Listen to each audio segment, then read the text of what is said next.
আজকে আমরা কথা বলবো সামারি নিয়ে। সামারি একটা ভাইটাল পার্ট ইংলিশ ফার্স্ট পেপারের। এটা এসএসসি কিংবা এসএসসি প্রায় প্রত্যেকটি পরীক্ষায় এই টপিকটা থেকে মোটামুটি কোয়েশ্চেন আসে। তবে এখানে একটা বিষয় হচ্ছে সামারিটা আমরা অনেকেই ভালোভাবে লিখতে পারি না। অনেকে প্যাসেজ থেকে হুবহু দেখে লিখে দিই, আবার অনেকে প্যাসেজ থেকে না লিখলেও নিজ থেকে লিখলেও আমাদের সাজানোটা প্রথমে সুন্দর করে সাজানোটা অনেকের হয় না। এই কারণেও আমরা অনেকে নাম্বার কম পাই। আজকে দেখবো আমরা কীভাবে খুব সহজে একটা সামারির নমুনা দিয়েই দেখবো কীভাবে সামারি লিখলে আমরা 10-এ 10 কিংবা সর্বোচ্চ নাম্বার পেতে পারি। তাহলে আমি এখানে একটা সামারি লেখার শুরুটার নমুনা দিয়ে আসি। এই নমুনাটা একটু বিশ্লেষণ করতেছি। আমরা জানি এখানে আমাদের 10 মার্কস থাকে এসএসসিতে। সামারি লেখার নিয়মের ক্ষেত্রে অবশ্যই 3টা টপিকে সামারি লেখার বিষয় হয়ে থাকে। তার মধ্যে একটা হচ্ছে স্থান নিয়ে, একটা ঘটনা নিয়ে, একটা হচ্ছে ব্যক্তি নিয়ে। স্বাভাবিকভাবে যেসব ধরনের প্যাসেজ সম্পর্কিত সামারি আসতে পারে, একটা হচ্ছে স্থান, একটা হচ্ছে ঘটনা, একটা হচ্ছে ব্যক্তি নিয়ে। এখন এই স্থান, সময় এবং ব্যক্তি এগুলো নিয়েই মূলত আমাদের সামারি শুরু হয়।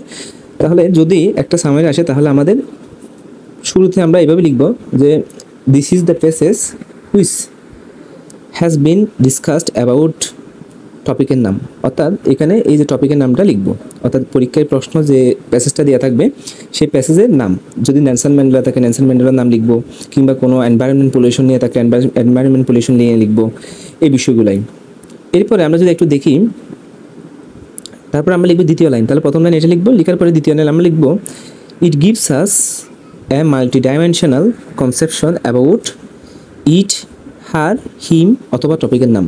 অর্থাৎ যদি কোনো পুরুষ হয় সেক্ষেত্রে হবে হিম, আর যদি কোনো মেয়ে হয় সেক্ষেত্রে হবে হার, আর যদি কোনো বস্তু হয় সেক্ষেত্রে হবে ইট।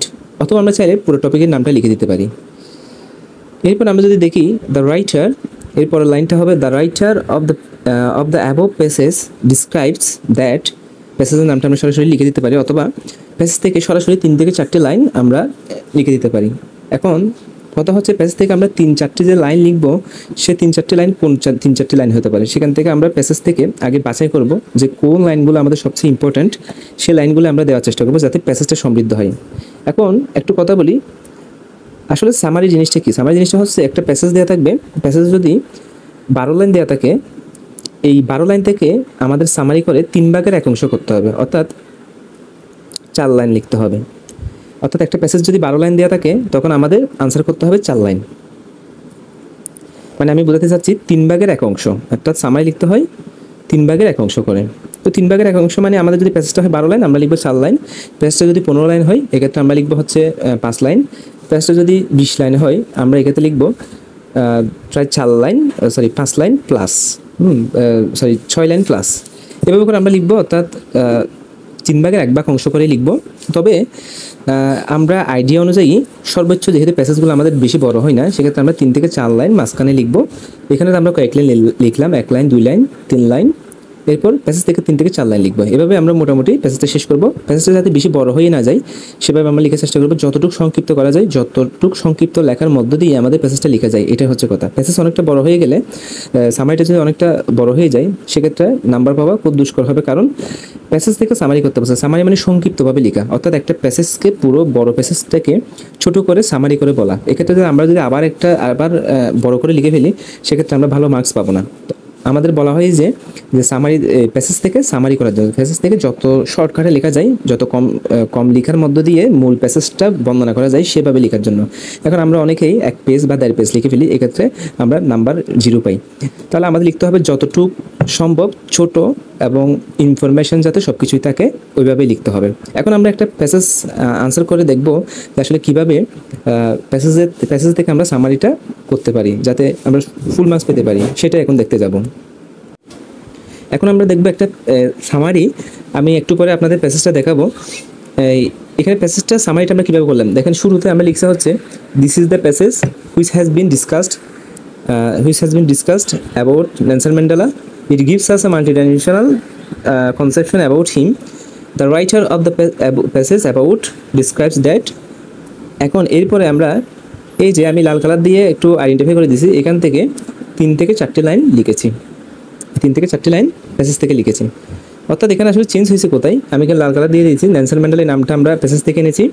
হিমটা যেহেতু নেলসন ম্যান্ডেলা একজন ব্যক্তি, একজন পুরুষ, সেক্ষেত্রে আমরা হি মেনেছি। আর এরপরে এখানে যে ড্যাশ আছে, এই ড্যাশের মধ্যে কিন্তু আমরা প্যাসেজ থেকে 3 থেকে 4টি লাইন এনেছি। এখন প্যাসেজ থেকে কোন 3 থেকে 4টি লাইন এনেছি সেটা একটু আমরা কোন প্যাসেজ থেকে দেখব। দেখেন প্যাসেজটা কিন্তু বেশি বড় না, একটা নির্দিষ্ট সময় অনুযায়ী নির্দিষ্ট সেন্টেন্স অনুযায়ী লেখা, যেগুলো মেন লাইন সেগুলো কিন্তু আমি এনেছি, আমি প্যাসেজ থেকে দেখাচ্ছি। এক্ষেত্রে আমরা যদি এভাবে লিখি তাহলে আমরা 10-এ অবশ্যই 10 পেতে পারি।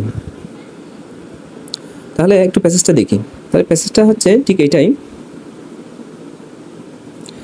প্যাসেজ এখানে নেলসন ম্যান্ডেলা নিয়ে অনেক কিছুই বলা আছে, তবে আসলে সব কিছুই এখানে আমি তুলে ধরি নেই।